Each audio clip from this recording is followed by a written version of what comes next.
This conference will now be recorded. Hey everybody, good afternoon. It's just about 4 o'clock in the afternoon on the 24th of February. It's a beautiful sunny day here in Sault Ste. Marie, and I am fortunate enough to be joined with Michelle Briggs. She is here with me right now. She is from the U.S. Army Corps of Engineers in Sault Ste. Marie, Michigan. She is the Chief Park Ranger. And I wanted to talk to Michelle today about a lot of things, herself and her career with the Army Corps. A lot of talk about the Poe Lock and what's happening. I get a lot of questions about the lock and what goes on in the off season. And since we're in the off season, I thought it'd be fun to talk to her about what's happening there right now. And then we're going to talk a lot about the virtual visitor center and the engagements that they do there, people speaking and things that they talk about, what's coming up this week, what's coming up upcoming weeks, what they've done in the past, and lots of links to their pages, places that you can go to see interviews, and lots of fun things. So thank you very much, Michelle, for joining me. It's great to have you here. I love that poster in the background. Thank you. I know where you can get more of those. Yeah, I just love it. It's awesome. Um, Tell me a little bit about yourself. I know because I've known you for a while now, but the one thing I think people really enjoy learning about is backgrounds of what everybody does. So tell me what you were doing prior to working for the Army Corps and how long you've been here and what your responsibilities are as a park ranger here in Sault Ste. Marie. Sure.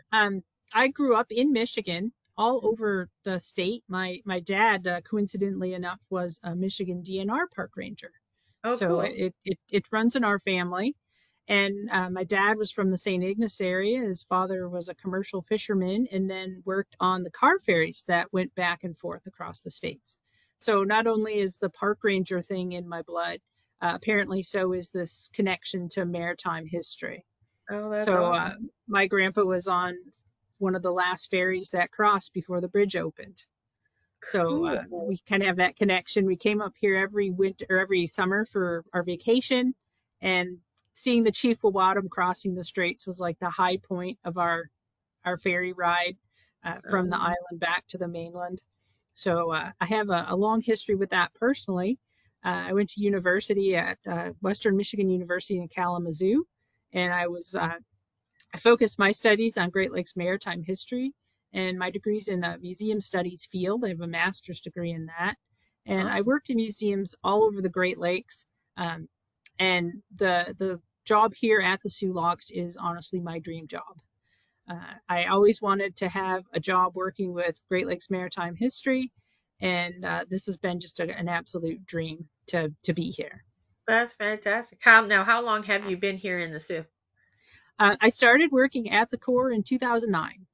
Wow. And what are we So now? going on too many 14. years. Tell me what your favorite aspect is about the job that you do right now. I have to say I like the variety. So two of the things I enjoy are pictured right there on the screen.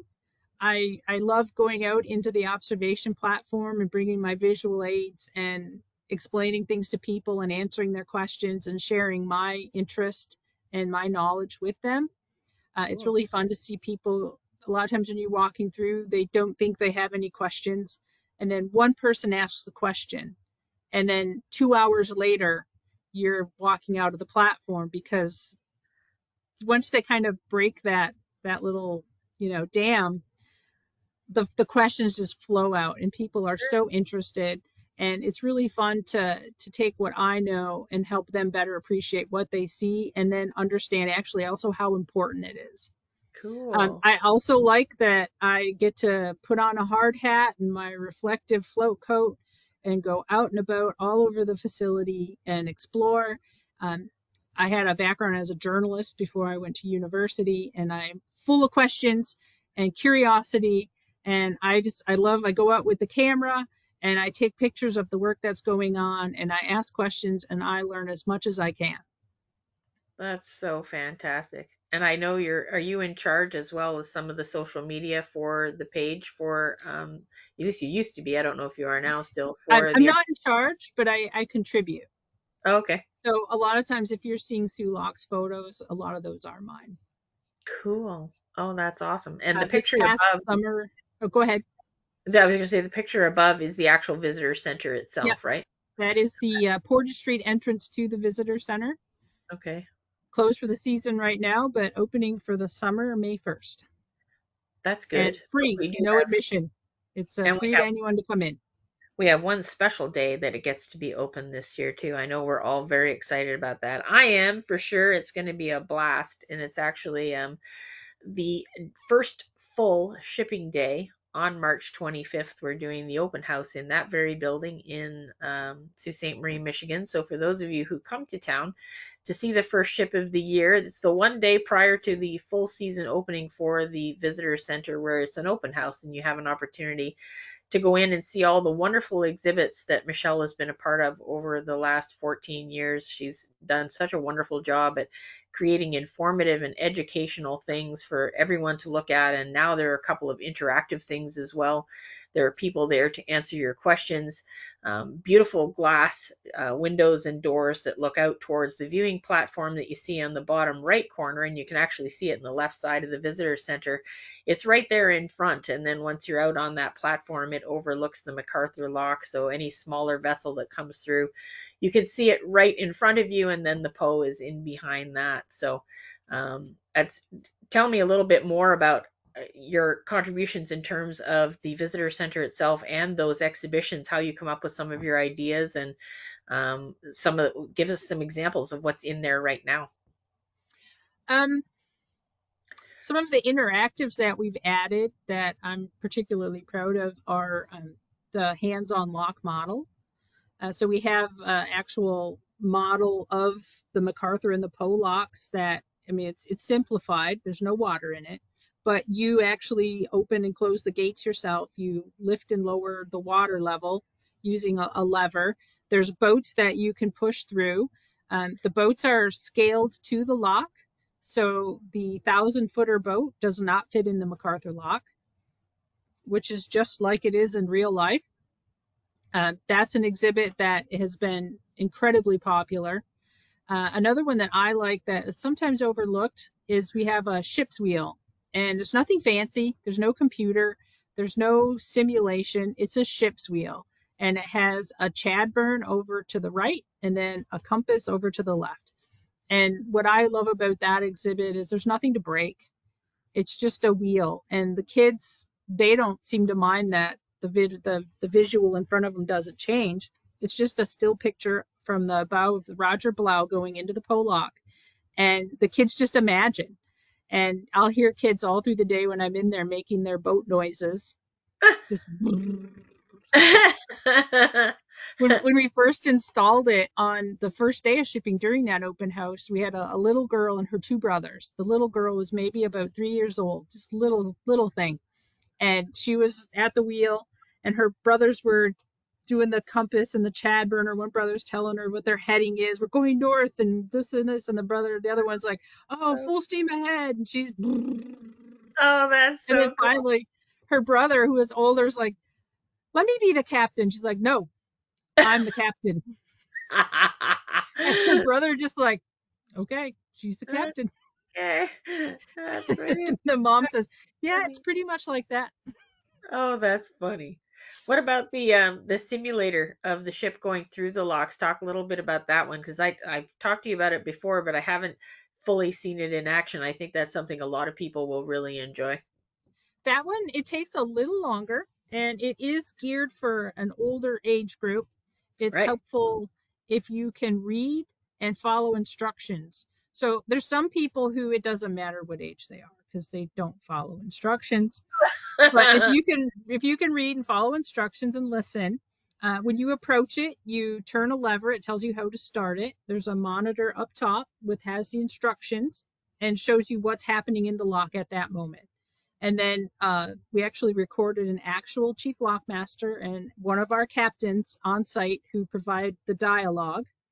And so as you approach and you start the interactive, the captain comes on the radio and says, Captain or Chief Lockmaster, this is Captain Aldridge requesting a lockdown. And then the lockmaster starts giving you the instructions. You as the user start getting instructions, and he's going to tell you, open this valve and open this. And there's lights that come on to kind of point out to you which levers you need to be doing in sequence to successfully open the lock. And it takes probably about 4 minutes. It's dramatically sped up. Yeah. There's 4 screens that go around you that show an actual lockage taking place, but sped up, because most people aren't going to be content to do the 40 minutes Yeah. and Oh, stand and wait for the 10 while the water level changes. So it's sped up. So people get a kick out of that too. But it shows that sequence that you have to go through. And as you open the valves or close the valves, there's an animation in the top screen that shows you what's happening in the lock. So it's showing you how the water's flowing in or how the water's flowing out and what's happening. And then, so you're seeing what's happening in real time in front of you, which is what you can see from the park. And then you're having that animation that's showing you what's happening inside the lock underwater. that's so cool. And it's so great because I think what I have found in the last year or so is that we are gaining so many more new people who have never experienced anything that has to do with Great Lakes shipping at all. So they don't even know what a lock is or how it works or whatever. So the more people that we have coming through to have that kind of demonstration there is going to be a really great educational tool for adults to be able to really understand the process. And for those of us who just are fascinated by it all, you can see it 1,000 times and it'll never get old. So I think that's a great all ages kind of thing, from older kids to adults who will absolutely love that.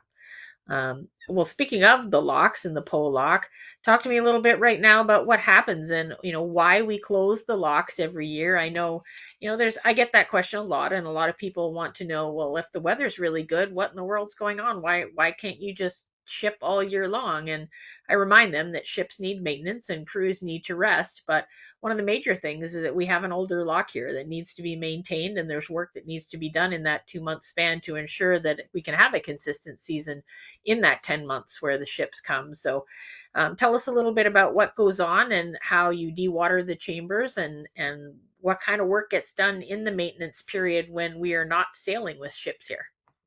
Sure.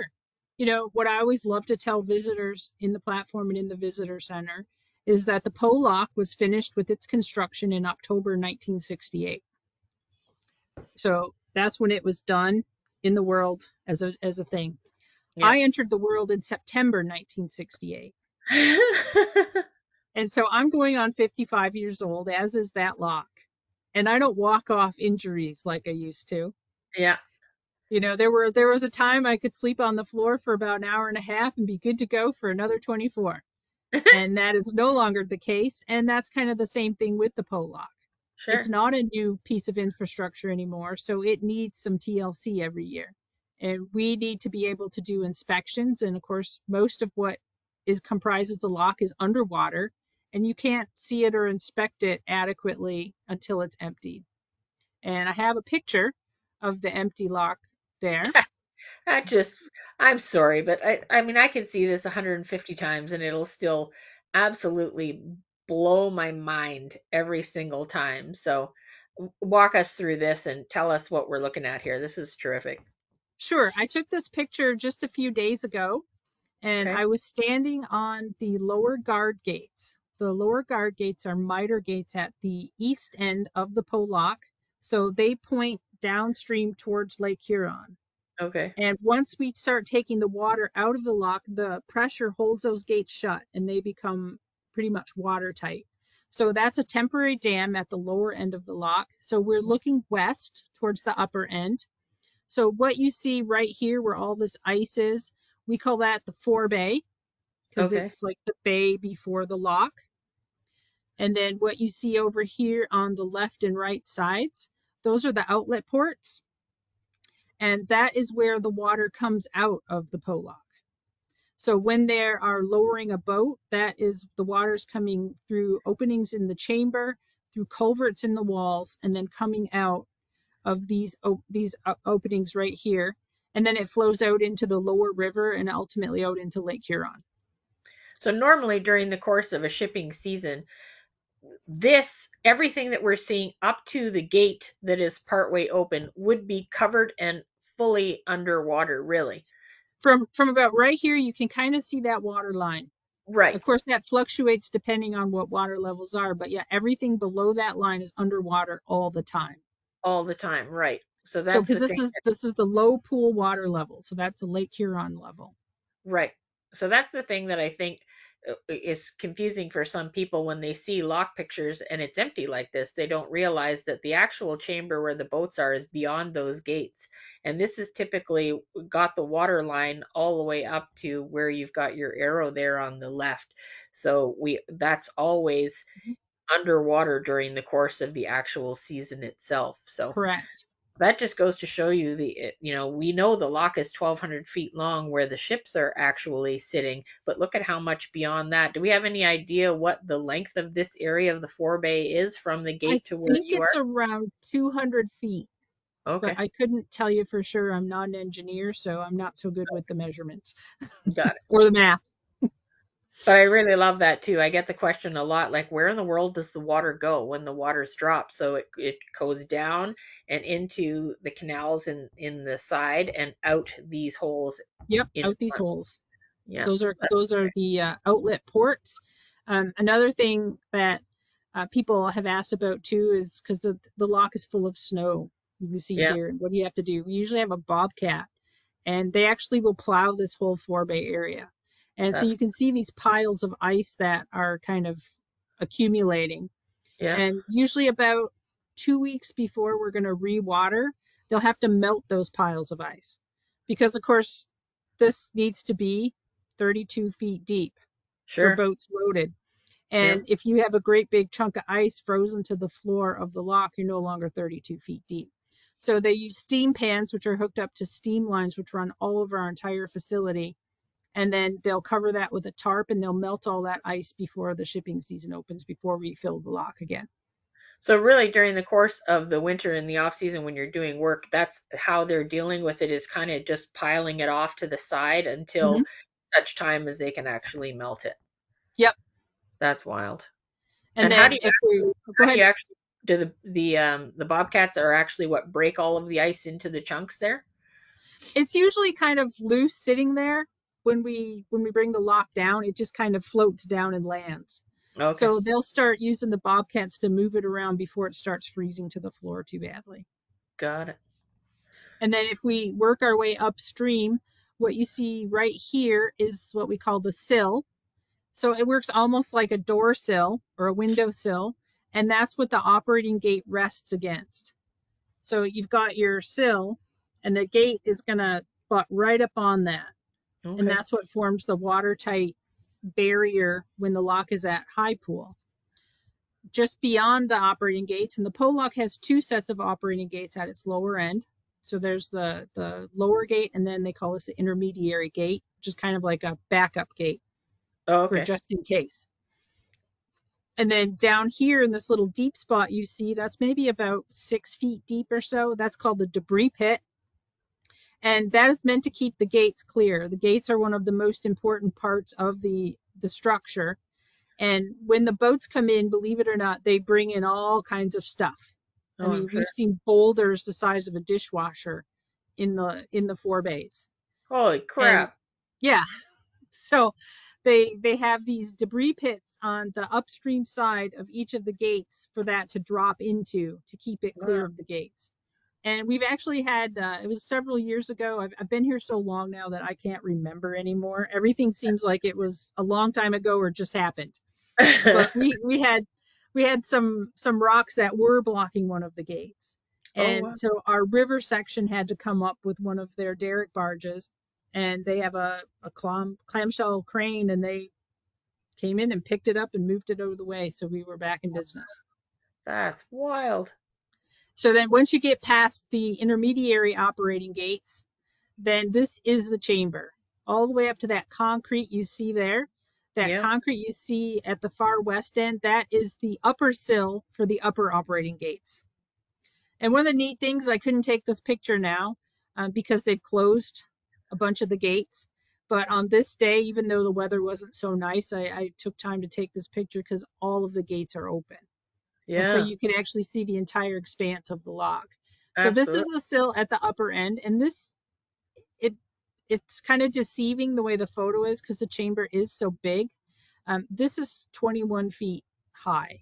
I was just going to ask you and tell you and say, just so people are aware, these gates are different because now you're looking at the Lake Superior height at the other end. So it sits that 21 feet, that it gives you an idea of what the ships have to come up or go down when they're Yep. going from Lake Huron to Lake Superior. And these lower operating gates, those are about 60 feet high and 62 feet wide. And Wow. each leaf, this is called a leaf, and that's the other leaf. Yeah. Each one of these leaves weighs about 225 tons. That's wild. I And can't just tell you. it sits on a single pivot point, and then it has an anchorage up at the top, and then it opens and closes using hydraulic cylinders, all God. electrically powered. And there's someone in a booth off to the side that's Yep. controlling all that, just like the simulator would be Yep. inside the visitor center. So that gives you an idea of the how this whole thing functions. That just still blows my mind. And it's funny, you can sort of see from the equipment, you can see how large the chamber is, but if an actual human being was down there when you took that photo, you'd really get an idea, because you don't I think we all look at the ships as standing on shore and we see them go by and we're like, wow, they're really huge. But until you're actually next to one, you don't have any concept of how absolutely gigantic they are. And it's the same thing with this lock. When you're standing on the floor of that lock, you really start to understand how huge the 1,000-foot vessels are, because they essentially fill the whole thing. 1,200 feet versus them, which is 1,013 in the largest, and then they only have 30 inches on either side to spare. Like, that just blows my mind how much they fill that lock, and they're able to go through there and And I, that's the thing a lot of people don't think about, is how those of us who are boat nerds know how big the Pollard Tregurtha is. yeah, We know how big the God is. We know how big the American Century is. yeah, The lock is even bigger. yeah, And yeah, then not by a lot. Yeah, here in the chamber, you can see the low pool mark. yeah, So when the lock is lowered for a boat to leave and go downstream, or coming in from Lake Huron, the water will be at this level. And yeah, then 21 more feet up, that's the high pool level.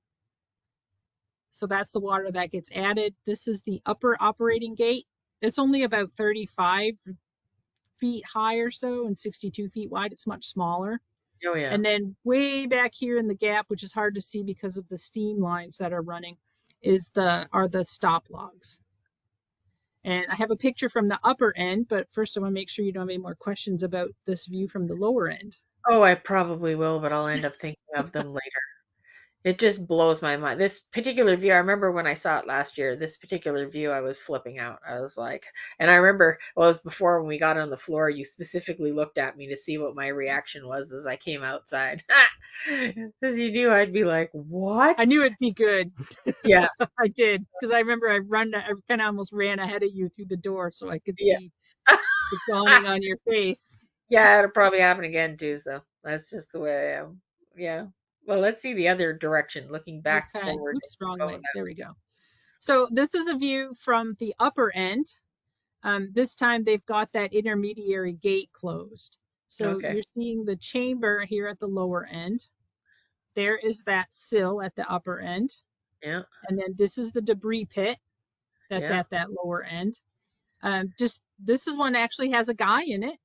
If you look Yeah. kind of over to the right side there, Yep. they're lowering a man lift. Yep. That's one of the things that I didn't think about my first winter working here until I saw it, is every piece of equipment and tool that they're going to use has to be raised or lowered with a crane. So anytime anybody sees those big red cranes here, like, that's what they're used for, is that kind of thing. Yep. Dropping stuff down there that's required, because how in the world else are you going to do it? Now, to take this picture, I was standing on the stop logs. Those are the big gray rectangular things that people who come in the summer see stacked up on the piers. Yeah. That's a question I get all the time too. What are those? Yeah. And we call them stop logs. They're also called bulkheads. And they're basically a temporary dam. And we use the big red cranes, and we drop them one on top of another to form a dam. And do they They're just nearly, link? I'm Do they sorry? just do they just link into place, or are they bolted into place, or how exactly do they stay in? They drop by gravity, and then Yeah. there are slots built into the lock wall that they fit into. Oh, right. So Okay. yeah, the chamber is 110 feet wide. The stop logs are probably about 112 Got it. because there's an indent that they just fit right into. Right down into. Sure. So I was That. standing on the stop log to take this picture looking downstream. You can see the administration building there at the back. Yeah. The Davis building, which is where all the cool people work. It's where my office is. And then, of course, here is the chamber. Unfortunately, we had a lot of ice, so you can't see the laterals. But there's openings. I think there's 9 of them at the lower end and 9 at the upper end. And that's what the water comes in and out of the chamber through. So the Okay. water is coming into the lock when a boat is going upstream. The water's coming in underneath them. So Yeah. they're being lifted from below. Yeah. And that's also how the water exits. I So thought I had a picture. Oh, go ahead. where does the water come from then? If it's coming from, if it's lifting them from below, like we know that it's dropping down and coming out the openings from the previous photo, where's the water coming from to fill the lock then to raise them up? I am going to cheat for a minute here because I just noticed that the picture I thought I had on there, I do not have on there. Oh, okay, cool. And I will find the one that shows that. So normally the Beg gate. everybody's patience. Oh, that's okay. And I'm just gonna talk to you, and I know multitasking is not my thing, so I don't know. The gate that is closed right now is normally open under regular circumstances, right? It depends. The upper gate is if a boat is coming in from the upstream side, then that gate's going to be open, and the Yeah, water will be at the high pool. I'm talking about the other one, the secondary gate at the lower end. Um, if a boat is coming in from upstream, that's going to be closed because Oh yeah, that is going to be holding the water back. gotcha. And if a boat's coming from downstream, the upper gate's going to be closed, holding back that water from Lake Superior. And then the lower one will be open so the boat can come in. So each of those gates is a dam as well. Yeah. And I'm gonna share a picture that shows those intake Oh, ports. cool.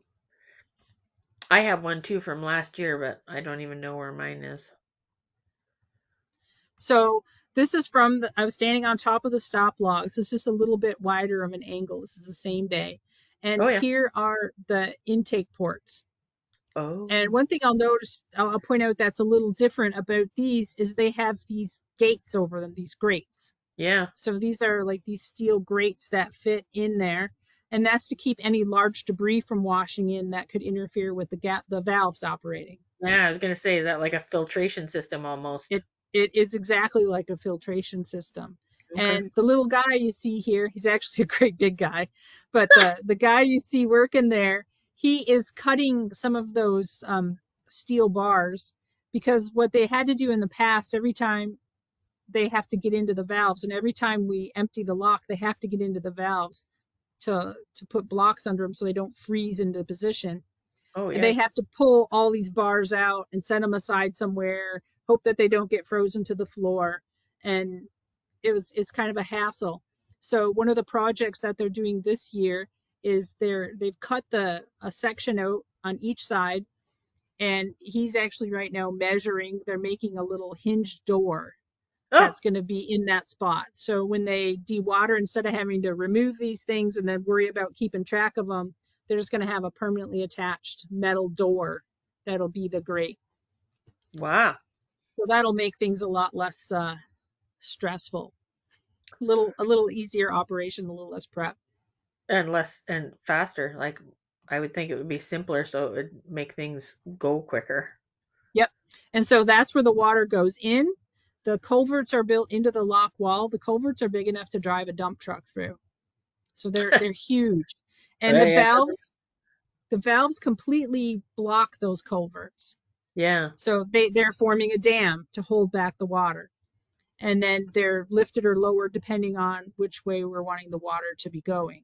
If we want to fill the chamber or empty the chamber. If we're going to empty the chamber when a boat comes in upstream, the two valves that are about here and here will be in the up position so that the Lake Superior water is coming in. Once the boat is in the chamber, these operating gates will close behind it. They will, the lower gate, I'm pointing, no, people can't see what I'm pointing to, my apologies. The lower gate here will be closed, so the boat is now in this chamber at the Lake Superior level. The lock and dam operator in this little building will close the filling valves, these two at the upper end, and he'll open the two valves at the lower end. And then the water flows through those to go out. So basically, for anybody who's trying to picture this in their head, I'm going to make the comparison to an actual vessel because I know I've described this in posts before. If we were looking at this and hypothetically, for the sake of argument, the lock chamber is the hull of the ship where the cargo holds are. I have mentioned on a number of occasions, people have asked, how can the crew get from one end of the vessel to the other without having to walk outside? And there are both cargo tunnels and walking tunnels on the right and the left side, or the port and the starboard side of the actual cargo hold itself. So I've already forgotten, what did you call it on the other side here? Culvert? Is that what it was you said? The culvert is the two basically tunnels on Yeah. either side of the lock wall. So I'm actually looking for another picture that'll help you. And that's like the ship. So if we're looking at a cargo hold, the culverts that have the water come through and either help to fill or help to lower the ship, they're on either side. You can't see them here. They're behind the walls. And then the water comes through here or comes up underneath the vessel to raise them, and then it drops it down and comes out the other holes that we saw in the couple of photos ago. So parts of this we can't see, but the water comes through on the right and the left in behind those walls, and it's really something to see. I've been in there before, and it's absolutely wild. It's almost artistic, actually, the way it's done, and it's all done through gravity. This is the thing that is the most interesting to me, is that it's all done through gravity. Wow, that's historical if I ever saw it. 1966, and that is actually the only photo we have that is a cross section of the lock. So this is from the lower end, so the Lake Huron level. This is the culvert the water moves through on each side. So this is all one culvert. They poured the lock in alternating sections. Wow. So this all connects. And what I always like to point out is right here's the culvert. Right there's a dump truck. Oh yeah, it fits right in. Yeah. And so that's how the water moves through and the look down at the bottom. At the bottom, there's a pickup truck and the person. Look at the person to the left of the pickup truck, how tiny. It's pretty amazing. That's just mind-boggling. It just goes to show you how huge the lock is. And there's another person up towards where the actual work is being done behind the crane. That's just hilarious. You'd have no concept of how gigantic this is. And to think that somebody actually thought of all this and knew what to do to make it all work. You know, we were talking about exhibits earlier, and I think it was last year or the year before, we installed one of my favorite new exhibits. And it's got a silly name because I give things silly names. It's called More Than Meets the Eye. Oh, wow. And it actually is like a breakdown of all the parts of a lock, because most of what makes a lock work is hidden from view. Right. You can't see it. And that exhibit has a picture of the reverse Tainer valves that we use. It has this photo in it, and it shows all the various pieces and components that are underwater or out of sight that actually make a lock work. That's amazing. And we have a little model of exactly this. So we have a little cross section of the Poe Lock. That's so awesome. And that's what I love about the visitor center. You can go in there and learn so much about what you're looking at, and you start to understand what's involved in actually getting a ship to go through a lock and to have this maintained, and just a thought process I just can't even fathom what it would take someone to come up with this concept of creating this so that vessels could go through. Now, obviously, we're looking at it Oh yeah, I guess so. That's still the 110-foot width there as well, and that Hmm. looks so tiny in comparison. Yep, That's that's crazy. 110 feet wide. That's And then awesome. these are what we call the galleries. And that's actually a dry walking space that connects from end to end. And then that is also where like the steam lines, the hydraulic fluid lines, all kinds of the electric power, everything else moves from end to end is carried. That's great. I remember seeing all those lines too, walking through, and I was like, "What in the world?"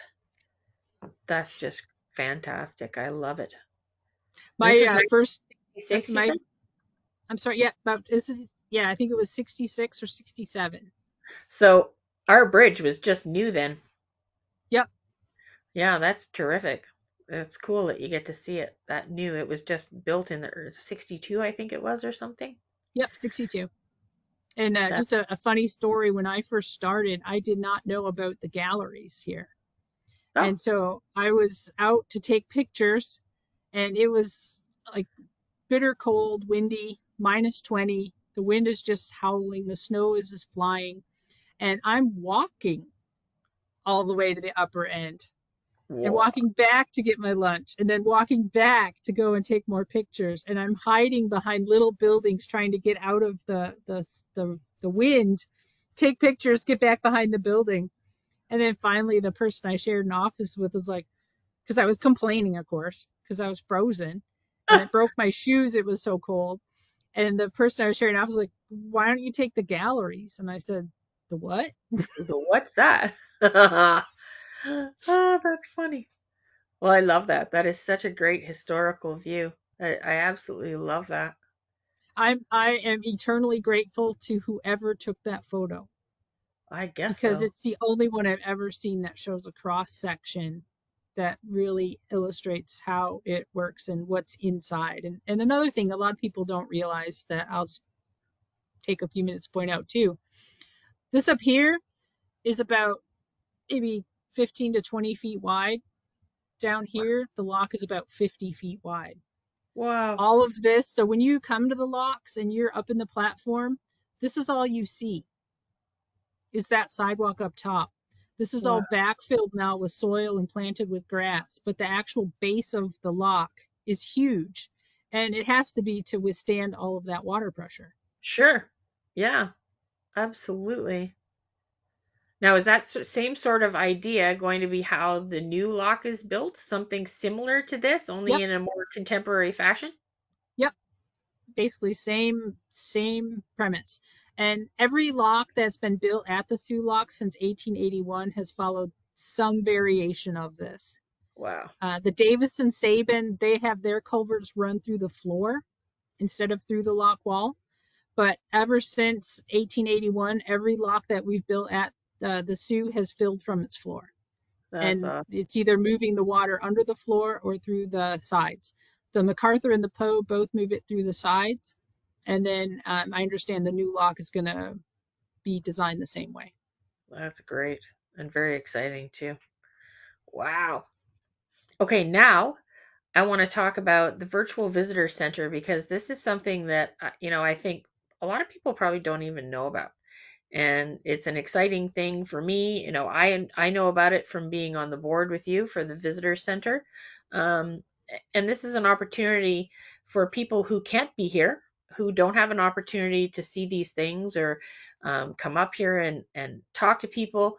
There are a lot of things that you do with the virtual visitor center that are very educational, from talking about the locks, and you did one on the rock cut. And lately you've been doing a lot of great interviews with people on the lakes and in the maritime industry. So tell me about the newest one, the virtual visitor center that is coming up this week, so we can all tune in. I think that's going to be a really exciting one. We have a new U.S. Coast Guard vessel that is up in the Duluth area. So tell us what's going on with this. Well, I'll just backtrack a little bit. The Virtual Visitor Center is one of the good things that came out of 2020, I would argue. Yeah, Our visitor centers had to close. At the Sioux Locks, we did move our interpretation outside so that we could try to provide positive experiences for our visitors. But one of the things we also did is started doing these programs online. And we were able to do these programs online because our cooperating associations, it's like a friends group, which is the Visitor Center Association for the Sault Locks and also the Lake Superior Marine Museum Association, were able to pay for us to have a platform that we could offer these programs on, because that wasn't something available to us within the Corps of Engineers. And we started doing those programs, and they proved to be so popular, and they were attracting people from sometimes Europe and around the Yeah, world, around the whole country, sure. that we decided, after we had returned to our visitor centers and we're back to operating like normal, we decided that this would be something we would continue to do in our off seasons. Yeah. So the center at the locks closes in the beginning of November, and we don't open again till May. But we are still doing these programs once a month, the first Thursday of the month at lunchtime. And we have a variety of maritime topics that we hit, occasionally environmental projects as well. And our next one coming up is Thursday, March 2nd at 12:30 Eastern Time. And we are really excited about this one. We had to do a little bit of schedule changing because, of course, they were busy breaking ice in Yeah. January. Yeah. And they expect that they're going to be busy breaking ice again in April. But right now, with the shipping stopped for March 2nd, they were pretty confident that they would be able to do a program for us and tell us all about their ship. One kind of neat thing you mentioned, this is the newest icebreaker on the Great Lakes, at Yeah. least the newest addition to the fleet. Right. But she started her life here on the Great Lakes. She was built in Marinette, Wisconsin, Yep. and she was then went straight to Alaska, was commissioned, and she worked in Alaska for 20 years. Wow. And now she switched places with the Alder.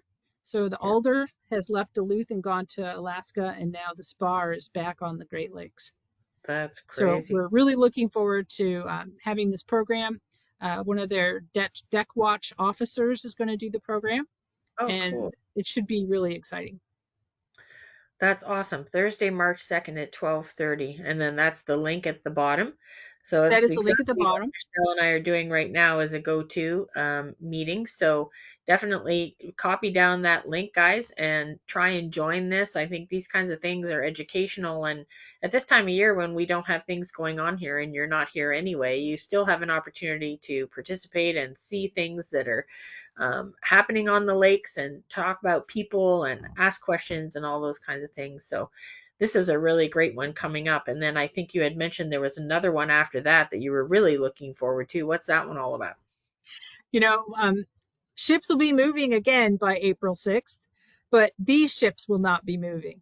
So we're going to be having a program. One of the park rangers in Duluth is putting this together. It's going to be fantastic. And as you can see, I think it has a clever title, Ladies Yeah, in Waiting. And yeah, it's going to be looking at all the boats around the Great Lakes, some of them famous, some of them not as famous, which have been in long-term layup. And she'll be examining their histories, what their careers were like, why they went into layup, and probably doing a little bit of speculation about their likelihood of coming out of layup. yeah, sure, of course. So that's on Thursday, April the 6th at 12:30. That is fantastic. That'll be fun And to these look forward programs are all free.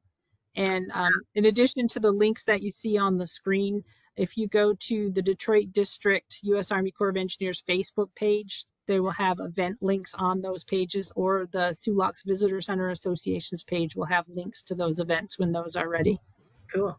That, and that's the most exciting thing is when you have a chance to actually watch these things live. Now there is a cap for how many people can come and watch, so you want to make sure you get in there if you can. The good news is if you can't, they're always recorded and you can always watch them afterward.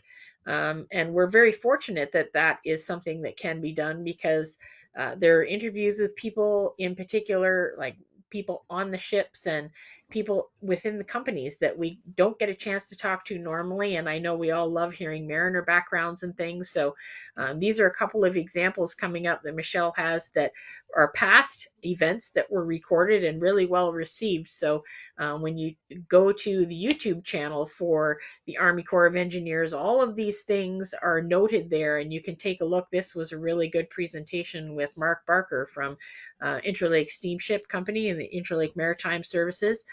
He did a great talk about them. He is the namesake for the new Mark W. Barker. So this is a great opportunity to see things that you might have missed. So at least if you can't be there, you know that they can be seen. So how did you enjoy doing this whole You know, presentation? I have to say, as a boat nerd, I was terrified and exhilarated because, Mark Barker is such a big, important person. Sure. And I'm just a park ranger who was going to interview him. But it was fantastic. Oh, And good. he was so great. He shared stories about, growing up, and he remembered one of his first trips he ever took on a boat with his family and how his plate vibrated away from him as he was trying to eat. And he even talked about, the likelihood of his kids following him in the business. Oh, And, wow. one of the things too is he didn't just land where he is as president. And No. that was really interesting to talk about. He went to a maritime academy and Yeah. he did his time on a tugboat. One of the pictures that he shared that we had in the program was him cooking on a tug in the Gulf of Mexico, because he Wow. said the tugs didn't have a cook. So everybody had to take a turn. And there he Wow. was flipping burgers at a big flat top to feed the rest of the crew. That's cool. Wow. Well, that's definitely a good one to watch for sure. And I know we've all loved looking at the Mark W. Barker this year as the newest vessel on the Great Lakes. And so you definitely don't want to miss that one. What about talking to actual mariners themselves? What was one of the more popular ones that you had? Oh, Sissy. Oh, we love Sissy. You Sissy know, Paymon, Chief Cook and Chief Steward for Interlake Steamship Company's Misabi Minor this past you year. know, She's we a character. I love her. we had more people tune in to watch Captain Paul from the Masabi Miner, and we had more people watch that video. But I don't want to say it wasn't better, but I really enjoyed Sissy's, Oh, she's because great. to me, everybody, no matter who you are, is interested in food. Oh, We yeah. all worry about what's our next meal going to be. We all, when my kids go to a restaurant and they come home, what you have? We're all Hmm. interested in food. Right. and and it was such a treat with Sissy's interview. I didn't do the interview, but someone from Interlake did, and it was fantastic. And it was so interesting. Sissy talked about how when they're out there, and I think everybody who watches your channel knows that these mariners are out there for weeks, months at a time. Yeah. You don't get off the ship. Mhm. Everything you do is there: your rest, your recreation, your work, your meals. And Sissy talked about how sometimes when you've been out there for a while and the work is hard and it's tiring and it's monotonous, sometimes the only thing you have to look forward to is meals. Yeah. And she talked about how she really tries to make sure that they always can look forward to meals. She told a little story about somebody wanted meatloaf, and she got his wife's recipe and then scaled it so she could make him Oh my God. his something from home. And she says she has a dry erase board that's posted so that her crew can request. They can make special requests, Oh, and wow. she will find a way to make that. And of course, everybody who follows your page knows all about Mary Grinchmas, and it Oh, was yeah. really fun to watch her sharing pictures of that and talking about how that kind of evolved. Yeah, for those of you who don't know, Sissy is an enormous fan of the Grinch and loves Grinchmas. So any crew member on the Masabi Minor doesn't get one Christmas meal, they get two. She does a Grinchmas prior to Christmas, and it is hysterical. I have shared pictures of everything. She decorates everything filled with Grinch. Everything is green. It's awesome. And she goes all like you see this spread she's got here. She does the exact same thing for Grinchmas. She does it for every single special holiday that there is with these guys. And she has requested every Interlake vessel wants her. The benefit of being on the minor, her brother Gary sails on the minor as well, so she's got a family member there. And she's just told me it's now her favorite boat. She loves being on it, so she's requested to go back there this year. Captain Berger will be back this year. He actually was the captain on the Mark W. Barker this season to get them into through the year. So he was not on the minor this year, but I believe this coming season he is going back to the minor again. So that'll be great for him to be back there as well. And Sissy does a wonderful job, and we love her to death. She's hysterical. She takes wonderful photos as well, just of the scenery and the ships and all of those sorts of things. So I think she makes the most of her time out there. And these people are family, it's their family away from their family. So she's taking care of them just like she would anybody back home. So that's a really great one. I hope you can all One of watch the that. That would be one great. of the pictures she shared in that program, that was just so kind of heartwarming to see, is because we all have this vision of the big tough sailor guys, and Yeah. they're out on the decks and the ice and the snow and everything else. And she had them, I don't know how many of them there were, all around a table decorating cookies. Oh, I love that. I remember seeing those And pictures. she was like, it's another little piece of home Yeah. she can recreate, because if they were home, they'd be doing that with their wives and kids or girlfriends. And so And she even just she had something that. fun to do together so they can interact together and do something that's not related to work and just laugh and have a good time and do something silly and fun. And that's what you have to do. Because like you say, sometimes it can be monotonous out there and tiring and exhausting. And so you need those things to break you away from that. And the meals you look forward to and the camaraderie, and you have a good crew of people who can really get along well together. It makes all the difference in the world, and people like Sissy are a big part of that for sure. So I'm And hoping to one of the sometime. things she did in that program, she actually gave us a tour of the gallery too. Cool. So she had a portable device and she took us all around the gallery. And one of the kind of head shakers was, she talked about, well, I don't have very much bacon right now. I've only got about 45 pounds. Oh my God. Yeah, like even what they have to cook and the amount that they have to cook, you don't consider that. Like there's a crew of 20 to 25 people on a 1,004-foot vessel like that.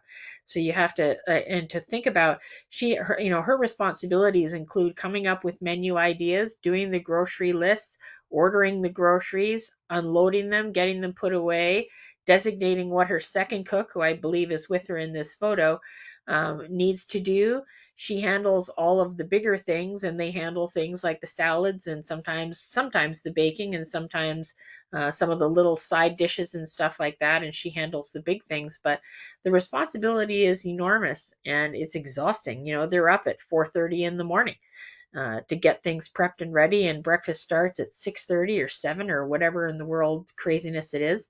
And she's busy all the time. Well, if you even think about, when you're cooking for your own family, 3 meals a day. In Yeah. my family, it was cereal for breakfast. Yeah. So breakfast done. Well, it's not cereal for breakfast on the ships. It's short order, whatever you want. And Yeah. she's making you a hot breakfast every day. Lunch, when I was growing up, if my mom was, in a good mood, grilled cheese sandwiches and some tomato soup, Yeah. or sometimes just a peanut butter sandwich, they're having a hot lunch with a couple entrees Yeah. every single day. And then Yeah. dinner, my mom would make us a real dinner. There was an entree and a vegetable and a salad and some bread. She's going to have at least 2 or 3 entrees, Right. several sides. Yeah. She's not more than, I mean, there's 2 people cooking all that food Yeah. for 20 some people, and 7 days a week. Yeah. My mom, when she had a headache, or it just wasn't the day, or my brother and I had been really naughty, it might be a pizza night. Yeah. There's Sure. If there's pizza night on the ship, it's because She's Sissy's making making the pizza. it. Yeah. It's There's just no, crazy. she can't phone it in. No. There's no takeout. So No. it's 7 days a week, 3 meals a day. That's just amazing to me. And she does it, and she has such a positive attitude and does everything really so beautifully. Everybody just loves her, and I can totally see why. So that's definitely a go-to. You got to watch that. How and where can people find all these things in your YouTube channels and your Facebook and all that kind of stuff? Tell us about that.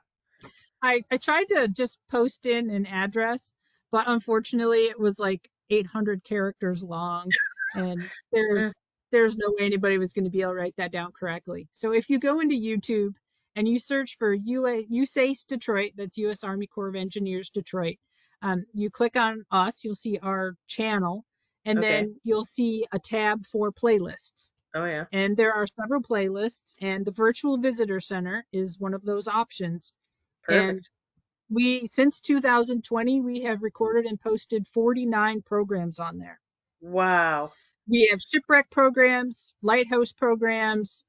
We did a marine archaeologist program. She was talking about the Battle of Lake Erie. So it's not just the Sault Locks and Lake Superior. It's all over. We've done several ice breaking programs. We had a crew member from the Mackinac giving a virtual tour of the Mackinac and talking about its mission and its innovations based on compared to the old Mackinac. Oh, yeah. All kinds of programs. And there's 49 of them on there, all free. Watch at your leisure. Well, that's It's always better to see it in person, I think, because you get a chance to ask questions. sure. But I do go back, at least for the more recent posted programs, and I review them every week or two. And if people do leave a question, I try to find an answer for it and respond there on YouTube. Oh, that's good. Well, definitely check all of those out, everybody. I mean, there's always something to learn in this industry, and I'm still considered new in it. I've only been doing this for 7.5 years, so there's a ton that I don't know, and I'm always open to learning. And this is a perfect way of doing that, is to watch these sorts of things and talk to these people. And that's part of why I like doing interviews with people like you and the ones that I have coming up with some of the mariners and captains on the lakes, because I think they have a lot to offer, and they're an important part and an integral part of this whole entire industry. So thank you so much for going through all of this with us and telling us a bit about yourself and the Sault Locks Visitor Center and the Poe Lock and the Virtual Visitor Center. I think there's a lot that can be learned, and we can benefit from it enormously. So I appreciate you taking the time. It's been wonderful to talk to you, and hopefully we'll get a chance to do it again before the season starts, and maybe we'll do it in person this time, and we can go in the visitor center and see if there's any surprises for people that we can show them. I hope so.